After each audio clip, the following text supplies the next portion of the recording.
Bentrovati in questa nuova puntata di Deprodi. Avete visto nella scorsa puntata si è parlato di Sassari, se ne è parlato con Antonello Sassone, e parliamo ancora perché si parla del centro storico di questa città, ma il centro storico poi di tutte le città italiane che in qualche modo, molte di queste, vivono gli stessi problemi.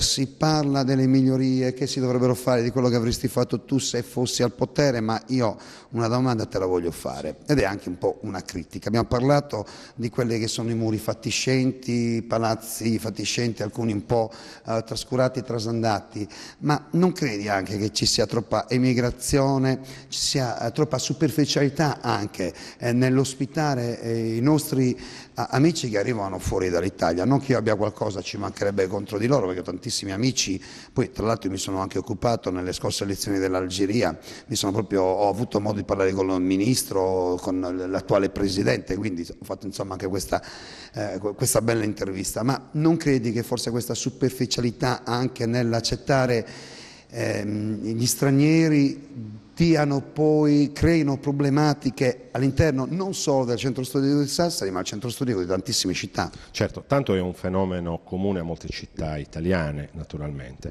Il centro storico, ma tutti i centri storici, in particolare il nostro centro storico, è il luogo della nostra identità, quindi tanto va recuperata questa idea. Problema immigrazione è un problema molto serio, però devo dire che forse viene enfatizzato eccessivamente. Certamente va governato, è un fenomeno che va governato, secondo me è utile che l'immigrazione, come dire, abbia un governo nei numeri, quindi limitare in qualche misura gli ingressi. In questo periodo forse se ne parla in maniera eccessiva e forse se ne parla anche male. L'immigrato può essere anche una risorsa, non soltanto un problema, quindi pensare agli immigrati come a coloro che stanno portando anche una vivacità all'interno del centro storico. Certo, quando poi diventano tantissimi la cosa probabilmente crea delle difficoltà. Io però ho visto una cosa, perdonami se ti interrompo un attimino, ho visto a proposito di immigrati, a proposito comunque di altri modi di vivere, ho visto in alcuni centri di alcune città, ma faccio un esempio, ma città grandi, faccio un esempio Parigi, dove ci sono proprio degli spazi, ma anzi guarda, parliamo dell'America, parliamo della Italy, la famosissima Italy che sono tutti italiani, cioè immigrati, coloro che immigrarono nel dopoguerra praticamente e andarono a cercare la fortuna in America, come poi insomma molti l'hanno trovata, no? Hanno creato un loro mondo, dei loro spazi. In questi spazi però la gente ci va appositamente perché lì propongono quella che è la loro cultura, che è la nostra cultura, cioè creano, come dire, antagonismo anche a livello commerciale e portano e fanno i numeri di gente del posto stesso che va a visitare per esempio Italy. Allora, guarda, io non sono molto d'accordo a quest'idea, cioè quella di creare delle zone dove ci sono solo i cinesi, sono i senegalesi. Ma sta di fatto che nel centro storico di Sassari sta funzionando così. E secondo me è un errore, perché ripeto, si occupa il centro storico, perdiamo una parte importante della nostra identità, che è quella che è la nostra cultura, eccetera. Secondo me l'immigrazione va vissuta in maniera diffusa, cioè se ci sono degli immigrati non necessariamente devono vivere sempre o solo nel centro storico. Il 70% dei negozianti che ci sono al centro storico di Sassari non sono italiani. Ci siamo? Questo è l'errore. Se almeno questo 70% di immigrati che sono qui nel centro storico di Sassari si proponessero non solo con questi negozi di abbigliamento, ma con qualcosa che in qualche modo caratterizzi quella che è il loro mondo, ben venga, cioè voglio dire, tanto quello è alla fine. Sì, però secondo me questo è una maniera per far sì che comunque non ci sia integrazione, cioè rimarranno i cinesi chiusi nel loro ghetto, nel loro piccolo ghetto, i marocchini chiusi nel loro piccolo ghetto, eccetera, eccetera. Secondo me questa non è l'idea migliore. Guarda, io ho visitato tantissime città europee, sono stato a Londra, c'è un quartiere cinese enorme e lì molti inglesi non ci possono andare, ci vanno solo i cinesi alla fin fine, così come c'è a Roma, così come c'è in altre città europee. Allora, gli abitanti di una città sono tutti abitanti. Chi ha la possibilità di avere un lavoro, di poter contribuire alla crescita della città, è giusto che abiti dove meglio crede, quindi o nel centro storico o nelle periferie, così come in Viale Italia o da altre parti. Questa è la cosa più importante. Però io credo anche un'altra cosa, Paolo, tu poni un problema serissimo, importantissimo, spesso da noi sottovalutato. Noi siamo una città, una società in generale ricchissima, opulenta, lo leggiamo nei giornali, lo leggiamo nei testi, spesso anche nei testi universitari, della scuola, eccetera.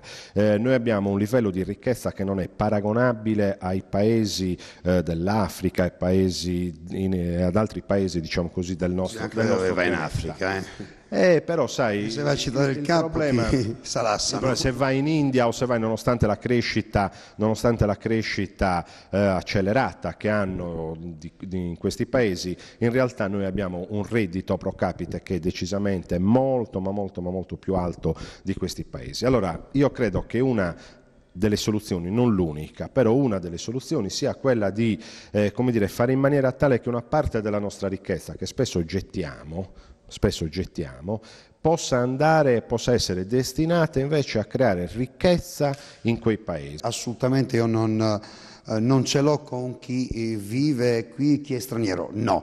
Sta di fatto, lo ripeto, che un buon 70% ormai dei commercianti che sono all'interno della città di Sassari, nel centro storico per l'esattezza, arrivano da fuori. Quello che io intendevo prima, lo ripeto, non caratterizzati comunque da quelli che sono i loro prodotti. Non voglio assolutamente che si creino un posto dedicato solo a loro, è giusto che ci sia omogeneità perché i cittadini sono tutti quanti uguali, anche se arrivano da fuori, ci mancherebbe altro. Quello che io dico però è sicuramente diamo un piccolo spazio di più al centro storico della città di Sassari. Voglio ricordarti quanti ristoranti stanno chiudendo, quanti bar hanno chiuso, quanti negozi sono andati in fallimento, quanti negozi per non andare in fallimento sono stati obbligati poi a vendere i propri negozi, i propri immobili a gente di fuori. Tutte le volte che andiamo fuori dalla nostra città, quindi nel continente o all'estero, ci meravigliamo per qualcosa di bello che loro hanno. Noi abbiamo decine e decine di monumenti, di edifici, di storie che sono tutte racchiuse all'interno delle mura o di quella parte di mura che ancora rimane, che sono la città di Sassari. Guardate, una storia straordinaria. Quindi viva il centro storico e viva anche però tutte quelle persone come te, e devo dire anche in qualche misura voglio ricordare Francesco e Tonino che con me passeggiano alla ricerca delle curiosità, che come te dicevo lavorano nel centro storico, portano i loro programmi nel centro storico, richiamano la gente nel centro storico. Guarda che è qualche anno che io nel centro storico non faccio più i programmi. Male, molto male. Perché questo non dipende da me. Molto male. Io mi ricordo, guarda, per dirtene una, c'era un programma che poi continuo a farlo, adesso si chiama Polbar in Piazza, che era il Sassari in Piazza, che serviva proprio a questo. Mi ricordo si facevano 10 puntate ogni anno con la vecchia amministrazione ed erano puntate che tra l'altro l'amministrazione costavano pochissimo, ti posso assicurare, che comunque coinvolgevano tutti gli amici del centro storico, a partire da Piazza Tola, Piazza Zuni, ed era un itinerario di felicità in giro per le piazze a far conoscere quelli che sono anche gli artisti locali e queste isole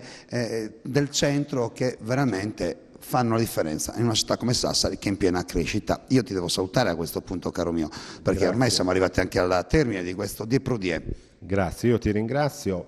Le cose che tu facevi erano molto belle, mi auguro che possano essere ripetute. Grazie a tutti, l'appuntamento è alla prossima, naturalmente Die Pro Die, e ogni tanto se siete di Sassari o capitate a Sassari e dovete guardare qualche televisione, dopo aver visto i miei programmi su 5 Stelle, ricordatevi che su TeleG c'è anche lui, Antonello Sassu, che fa delle cose incredibili e ci fa conoscere ancora meglio la nostra città. Ciao a tutti, arrivederci.